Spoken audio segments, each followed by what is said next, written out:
आम्हाला उभाटाच्या लोकांना विचारायचीच गरज नाही। आमच्याकडे स्पष्ट बहुमत आहे। माननीय प्रधानमंत्री मोदीजींनी स्पष्ट बहुमत मिळवलेलं आहे। आमचा एनडीए स्पष्ट बहुमतामध्ये आहे। आम्हाला काय गरज आहे उभाटाकडे जायची? खरं तर त्यांनी आपली आता सर्व त्यांची महाराष्ट्रभर नाचक्की झाली आहे। मोठ्या प्रमाणावर मंगळवारी उभाटातले अनेक नेते भाजप त्यांचा पक्ष सोडतात आहे, का एकनाथजीकडे जातात आहे, का आमच्याकडे जातात आहे। वक्फ बोर्डाच्या सुधारणा विधेयकाला विरोध करणे म्हणजे महाराष्ट्राच्या जनतेशी बेईमानी करणे आहे।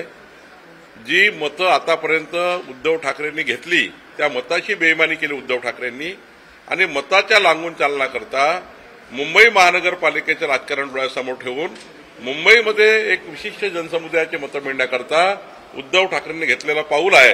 खरं तर जनता उद्धव ठाकरेंना माफ करणार नाही।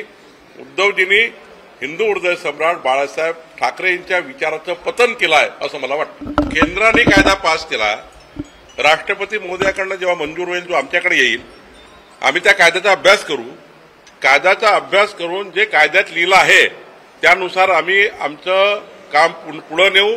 आज कायदा आमच्याकडे आल्याशिवाय त्यात राज्याची भूमिका काय असेल, कलेक्टरची भूमिका काय असेल, महसूल मंत्र्याची भूमिका काय असेल, या सर्व भूमिका तपासून वक्फ बोर्डाच्या नवीन कायद्याप्रमाणे आम्ही काम करू। CEN न्यूज, देश प्रदेश की ताजा तरीन खबरों के लिए CEN न्यूज को सब्सक्राइब करें और रहें पल पल की खबर से हर पल बाखबर।